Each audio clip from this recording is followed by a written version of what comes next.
I never thought I'd find myself here, staring at my front door, waiting for her to come home. But this night felt different. For the first time in years, I had a strange feeling crawling under my skin, like something was about to change, something I wouldn't be able to control.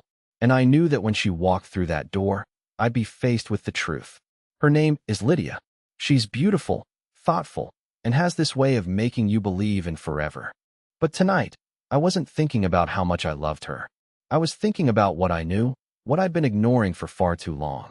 I remember it was 3 a.m. when she finally came in.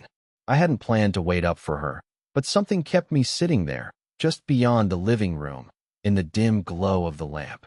I heard the key turning in the lock, and my heart rate picked up.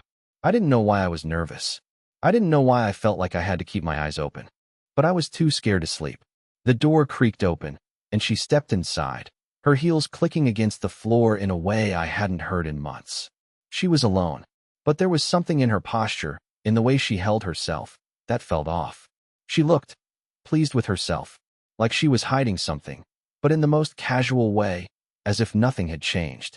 Her lips curved into a small smirk as she looked at me, and without a word, she tossed her coat aside.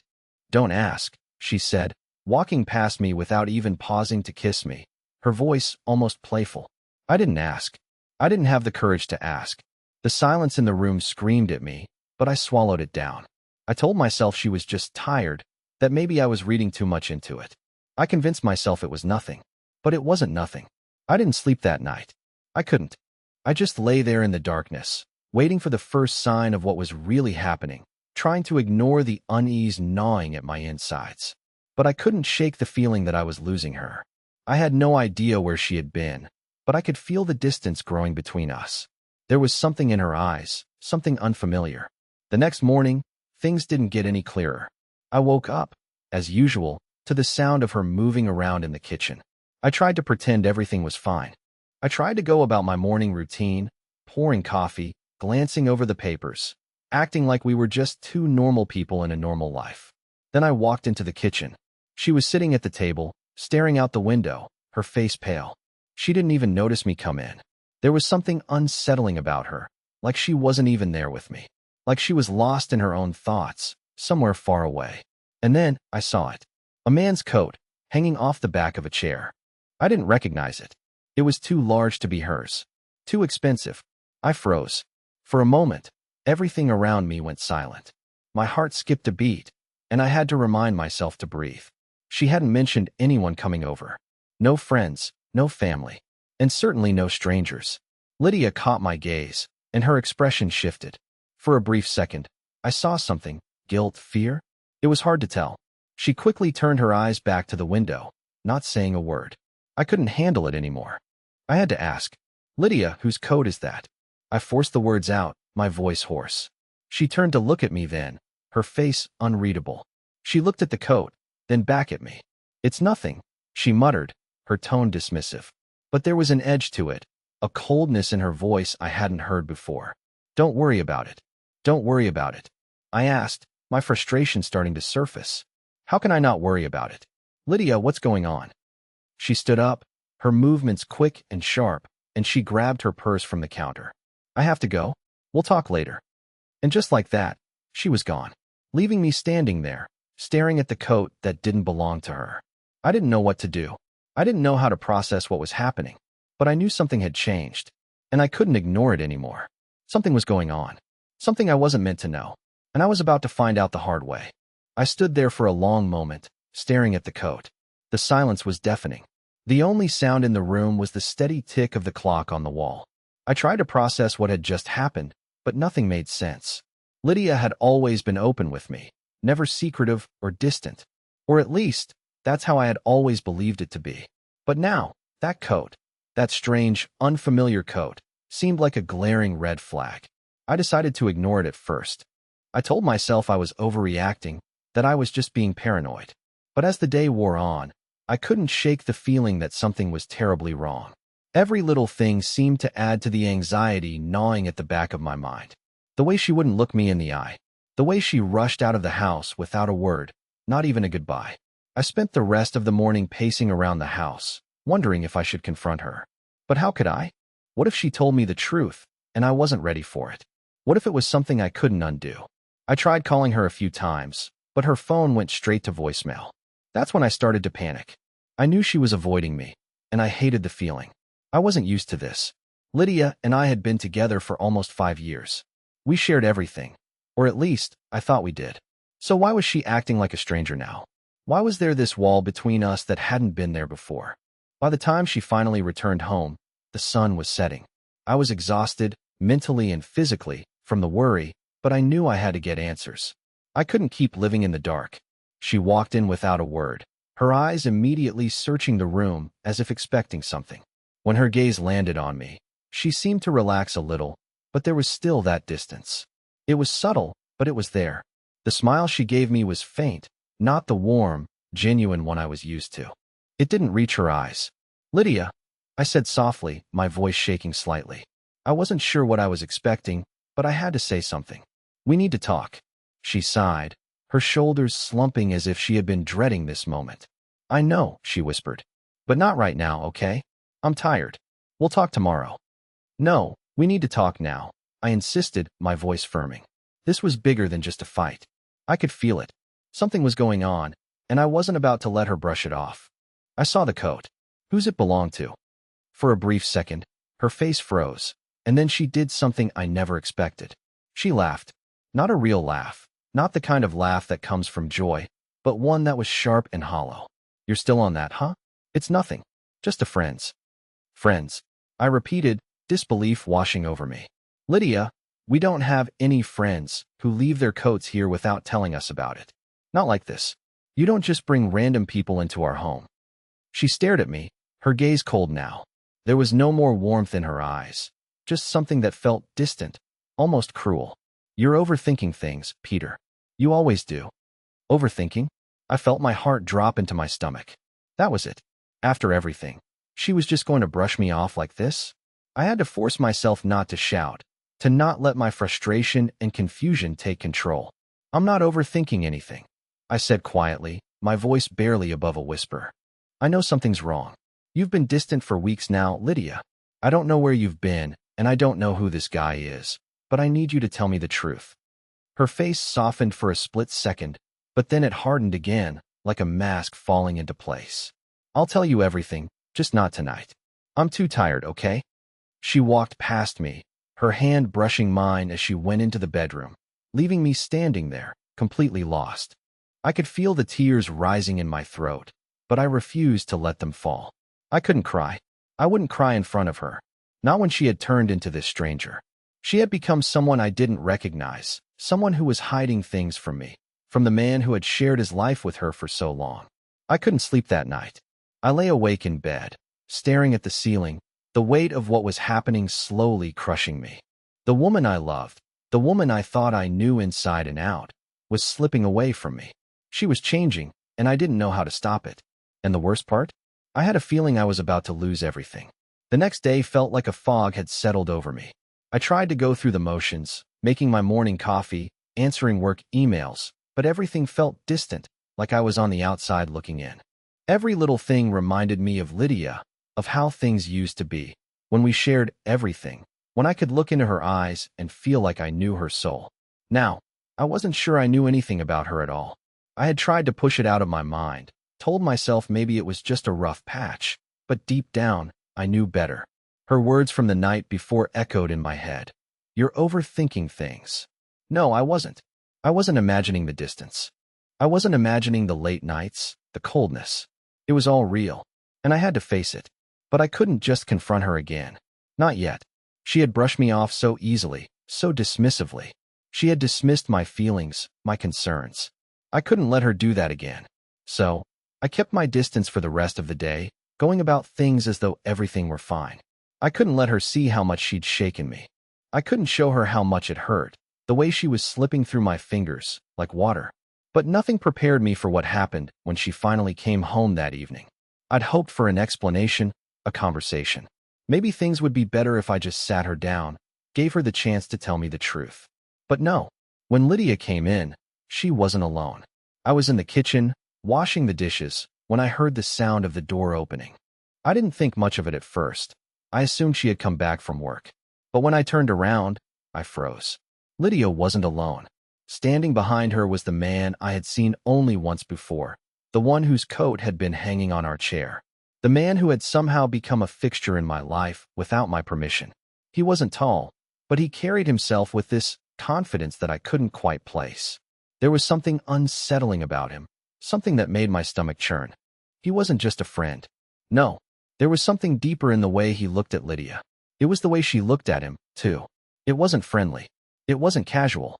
It was something else entirely, something that didn't belong in our home. "Peter, this is James," Lydia said, her voice unsteady as she introduced him. "He's a colleague of mine." A colleague? My mind raced, my pulse quickening. The smile on Lydia's face didn't reach her eyes, and the way she glanced nervously at me made my stomach twist. This wasn't a colleague. This wasn't someone I could just dismiss as a part of her work life. This was a man who seemed too familiar, too comfortable in my space. James gave me a quick nod, his eyes scanning me for a moment before he looked away, almost as though he had already claimed his place in this house. Lydia stepped closer to him, her hand resting lightly on his arm. It wasn't affectionate, not exactly, but it was too intimate for comfort. "Why didn't you tell me about him?" I managed to ask, trying to keep my voice steady, though it was shaking with the effort. Lydia looked away, her gaze falling to the floor. "I didn't think it was important," she muttered, as though it were an afterthought. I could feel my frustration rising, but I held it in, refusing to let it spill over. "Lydia, this isn't just some colleague. You've been hiding something. For weeks. I deserve to know what's going on." She didn't answer me. Instead, she glanced over at James, her face unreadable. The silence stretched between us, thick and suffocating. My mind was reeling. How long had this been going on? How long had she been hiding this from me? What else had she kept from me? The tension in the room was unbearable, and I could feel the heat rising in my chest. "I don't know who you are anymore, Lydia," I said, my voice barely above a whisper. I had never felt so alone in my life. "I don't know what's happening, but I know it's not right." She opened her mouth to say something, but the words caught in her throat. Instead, she turned to James, her face softening, and she said something I didn't expect to hear. "Maybe it's time we told him everything." At that moment, I felt like the floor had been pulled out from under me. Everything I thought I knew about my life, my marriage, my wife, was slipping through my fingers. She wasn't just hiding a simple truth. She was hiding something far bigger than I could ever have imagined. I didn't know what would come next. I didn't know where this road would take me. But as Lydia and James exchanged a look, I knew that my life, as I knew it, was about to shatter. I had no choice but to follow where this path would lead, even if it meant discovering things I wasn't ready to hear. The moment Lydia said those words, "Maybe it's time we told him everything," it felt like time stopped. I didn't know what to do, what to think. The words rang in my ears, echoing like a cruel joke. Everything. What could that even mean? Had I been so blind, so trusting, that I never saw the signs? Was this really happening? The reality of it all started sinking in, slowly, painfully, like a slow-burning fire. Lydia turned to James, her eyes searching his face, her expression softening as if they were about to share something that only they understood. He nodded once, almost imperceptibly, and for a moment, I wondered if I was about to hear something that would completely shatter me, a truth so vile, so cruel, that I wouldn't know how to move forward. Lydia didn't look at me as she spoke, her words almost falling from her lips like they were being dragged out of her. "Peter, I didn't want to hurt you." Her voice trembled slightly, and for a moment, I thought I saw a flicker of the woman I knew in her eyes. But it was gone in an instant, replaced by the same coldness she had shown for the past few weeks. "I'm sorry." "Sorry for what?" I forced out, my throat tight. I was barely holding it together. "Sorry for keeping secrets? For lying to me? Or sorry that I'm finally finding out the truth?" James shifted uncomfortably, glancing between Lydia and me. He looked almost guilty, but I wasn't sure if that was real or just a mask. He wasn't supposed to be here. He wasn't supposed to be involved in this. But he was. And now I had to face it. This wasn't just about Lydia anymore. This was about the two of them, and the truth that I wasn't prepared to hear. Lydia stepped closer to me, her movements slow, deliberate, as if she was trying to gauge how far she could go before I cracked. "Peter, it's not what you think." Her voice was soft, but there was a firmness beneath it, like she was trying to hold on to something that was slipping away. This thing with James, it wasn't supposed to happen. I felt my chest tighten, my heart racing as I tried to make sense of her words. This thing with James? I repeated, my voice rising in disbelief. You've been seeing him, haven't you? You've been lying to me, keeping him a secret from me, and now you're standing here telling me it wasn't supposed to happen? What am I supposed to believe, Lydia? She looked down at the floor, her hands twisting together nervously. I never meant for you to find out like this. It just happened. And I couldn't stop it. I didn't want to hurt you, but I didn't know how to fix it. I don't know how to fix this. I shook my head, feeling the weight of her words crash down on me. The betrayal stung like 1,000 needles. How long, Lydia? I asked, my voice barely above a whisper. How long has this been going on? Lydia didn't answer immediately. She looked over at James again, as if searching for some kind of support, but he remained silent, his gaze locked on me. He wasn't trying to hide his involvement anymore, and that made the whole situation worse. This wasn't some random fling, some one-off mistake. This was deliberate. This was planned. It started a few months ago, Lydia said, her voice barely audible. We had an affair. The word hung in the air like a foul stench, making it impossible for me to breathe. It wasn't just physical. It was emotional, too. I didn't want it to happen, but it did, and I couldn't stop it. The room seemed to shrink around me as I absorbed her confession. The woman I had built my life with, the woman I had loved unconditionally, had betrayed me in the worst way possible. She had kept secrets from me, lied to me, and now she was standing there, admitting to everything. My world felt like it was crumbling beneath my feet, and I didn't know how to pick up the pieces.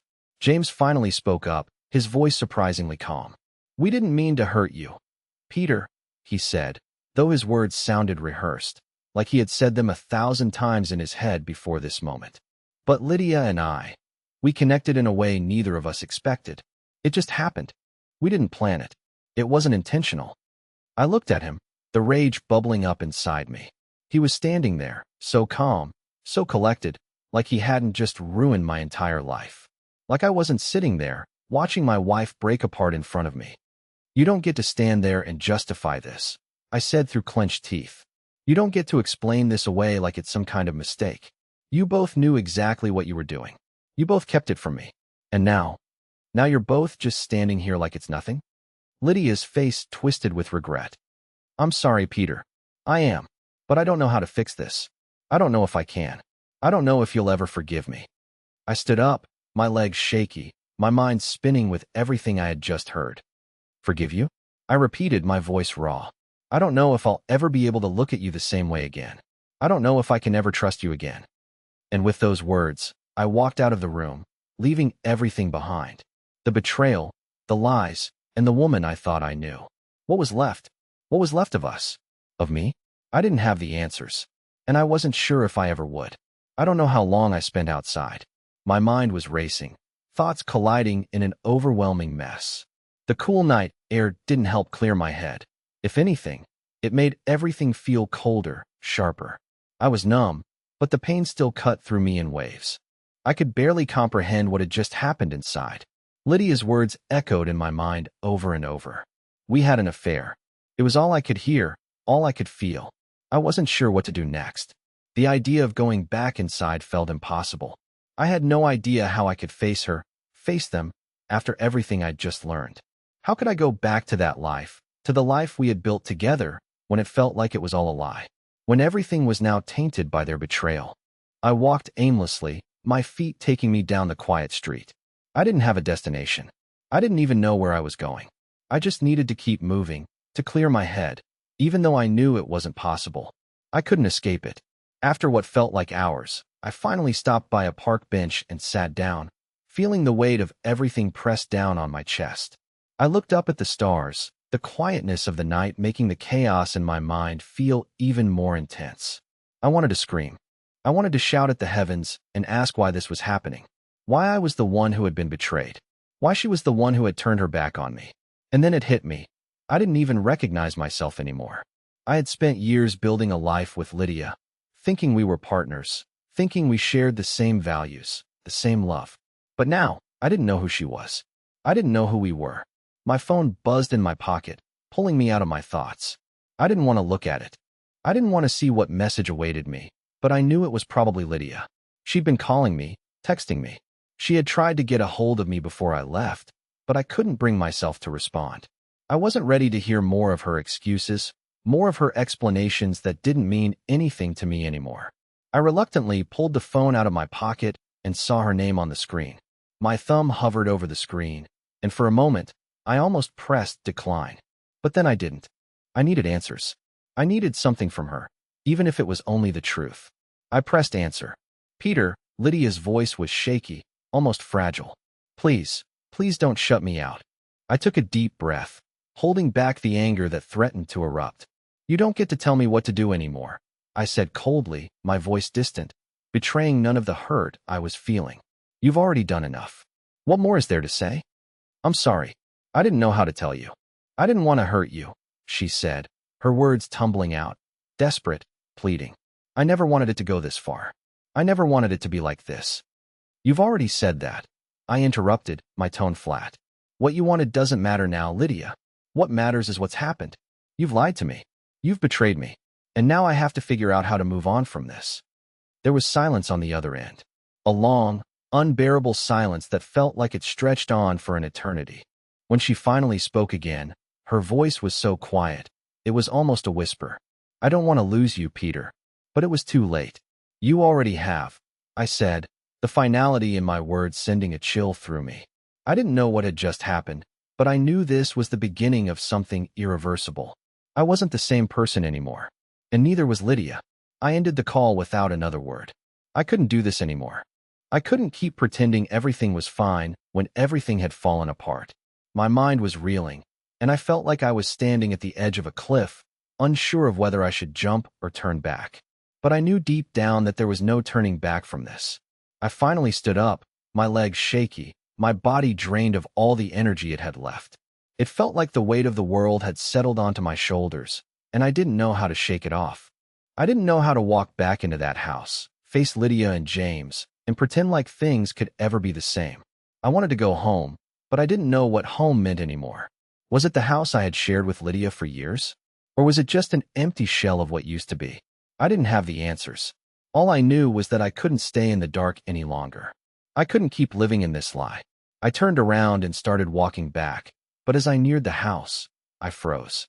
I didn't know if I was ready to face them, to face the reality of what had happened. But it was unavoidable. The door was still open, and I could hear voices inside. Lydia was still talking to James, their words muffled, but the tension in the air was palpable. I had no idea what would happen next, but I knew this. Nothing would ever be the same again. As I approached the front door, I paused. The house loomed before me like a fortress, but it wasn't a home anymore. It felt like a place I didn't belong, a place I was no longer welcome. The weight of everything that had happened pressed on me like a crushing force. Every step toward that door felt heavier, like my body was trying to reject the idea of going back inside, but I couldn't avoid it. I had to face them. I had to confront the truth, no matter how much it hurt. I opened the door slowly, the familiar creak of the hinges sounding louder than ever in the quiet house. The tension in the air was palpable. I could hear their voices, muffled, but the anger and regret were still clearly there. Lydia and James were speaking in hushed tones, probably unaware that I was standing at the threshold. I hesitated for a moment, wondering if I should turn back. But I couldn't run anymore. I couldn't hide from this. I stepped inside, and the moment the door clicked shut behind me, both of them fell silent.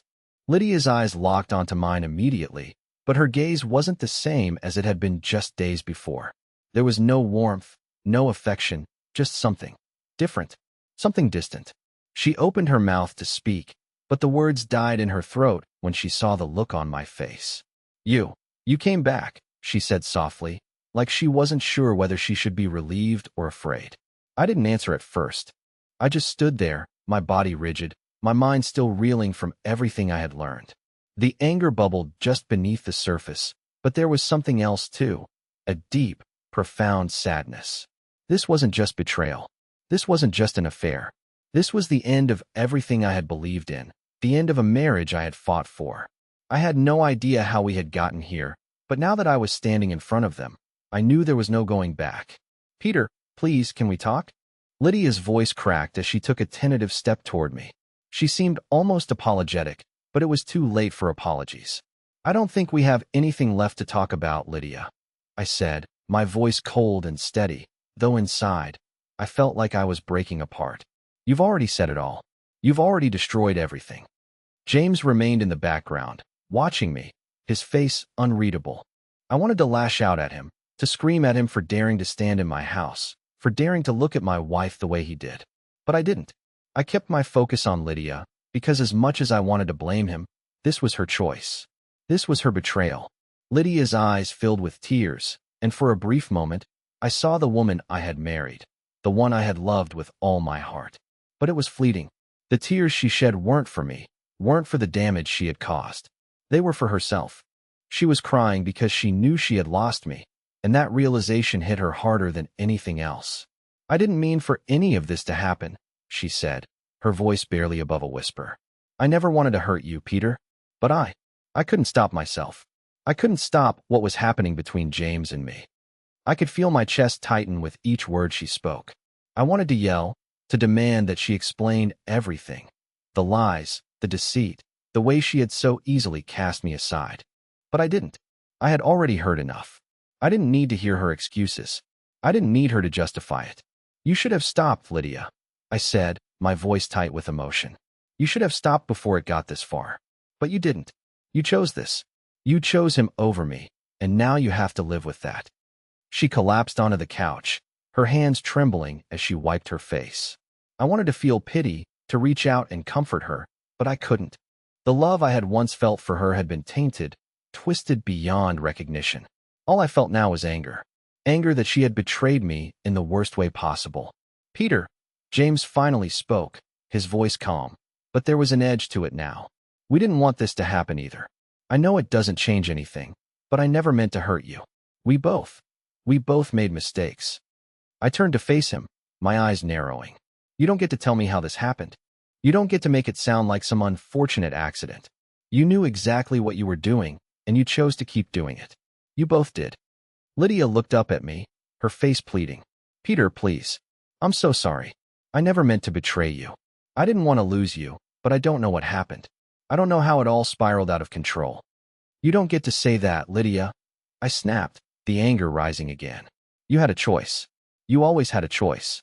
But you decided to keep this secret from me. You decided to lie to me. And now everything's ruined. I can't trust you anymore. She lowered her gaze, unable to meet my eyes.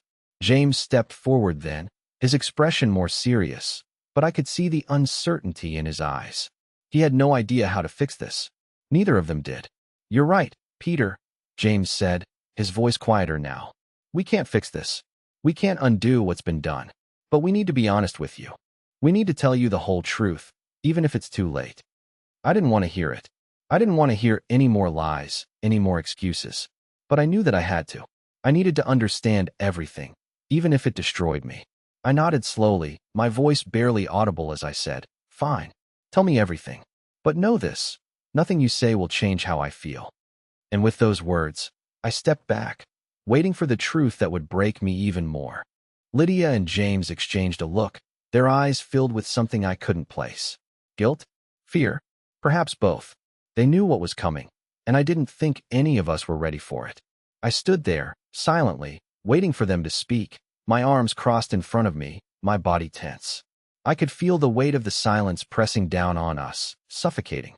This moment, this revelation, was inevitable, but nothing could have prepared me for the truth they were about to share. Lydia broke the silence first, her voice shaky but determined. Peter, the affair didn't just start a few months ago. It's been longer than that. It started about a year ago. She paused, as if trying to gauge my reaction. I didn't react. I just stood there, my heart pounding in my chest, each word she spoke slicing through me like a knife. A year ago? How long had they been lying to me? How long had they been hiding their betrayal? I felt my blood run cold as the pieces of the puzzle began to fall into place. The late nights, the sudden distance, the way she had stopped looking at me the same way. It had all been happening slowly, gradually, until it reached a point where I couldn't ignore it anymore. James stepped in, his voice low, his eyes avoiding mine. It wasn't just about the physical aspect, Peter, he said, his tone almost apologetic. It was more than that. Lydia and I, we connected in ways I didn't expect.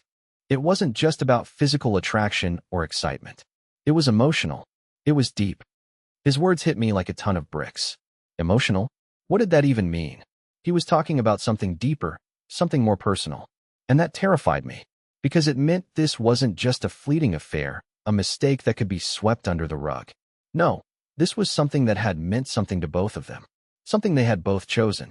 And I had been the one left in the dark, completely unaware, completely trusting. Lydia looked at me, her eyes filled with sorrow and regret. I didn't want to fall in love with him, she whispered. I didn't. But it happened. And I couldn't stop it. I didn't know how to tell you, Peter. I didn't know how to face you. I didn't know how to process what I was hearing. The words were so foreign to me, so unbelievable, that for a moment, I thought I might be dreaming. But I wasn't. This was real. This was happening. And the worst part was that I couldn't do anything to change it. I couldn't undo what they had done. I couldn't erase the pain, the betrayal, the crushing weight of everything they had kept hidden from me. You should have told me, I said, my voice cold and steady, though every part of me wanted to scream. You should have told me, Lydia. I had a right to know. I had a right to be part of the truth, even if it hurt. I know, she said, her voice barely audible. I should have told you. I should have been honest from the beginning. But I was scared, Peter. I was scared of losing you. I was scared of how you would react. And I didn't know how to stop it. I thought I could handle it, but I couldn't. I couldn't believe her words. They didn't make sense. How could she have been so scared of losing me that she chose to lose me anyway? How could she have let this go on for so long, keeping it a secret from me, all the while pretending everything was fine? It was beyond me. I couldn't understand how someone I had trusted with my life could betray me so completely. I loved you, Lydia, I said, my voice trembling with emotion. I still do. I never wanted this to happen. But now I don't know what to feel. I don't know who you are anymore. She reached out for me, her hand trembling as she tried to touch my arm, but I stepped back, pulling away from her. Please, Peter, don't do this, she begged. I'm sorry. I know I hurt you. I know I betrayed you in the worst way possible, but I need you to understand that this wasn't easy for me. I didn't want to hurt you. I never wanted to lose you. I looked at her, my heart breaking all over again. You've already lost me, Lydia, I said quietly. You lost me the moment you made this choice. You lost me the moment you let him into our lives, into our home. I can't go back to what we were. I don't know if I can ever trust you again. Her face crumpled, the tears falling freely now. She had nothing left to say, nothing left to defend. And in that moment, I realized that she didn't just lose me. I had lost her too. She wasn't the woman I had married. She wasn't the person I had loved for all those years. She was someone else entirely. Someone I didn't recognize. James, who had been silent until now, finally spoke again. Peter, I never wanted to come between you two. I never wanted to hurt you. But I couldn't help how I felt about Lydia. I tried to fight it, but it happened. I know that doesn't make it right, but I can't undo it. I can't change what's happened. His words felt hollow. They didn't matter anymore. Nothing he said could fix this. Nothing he could say would make it go away. This was the reality. Lydia had made her choice. She had chosen him over me.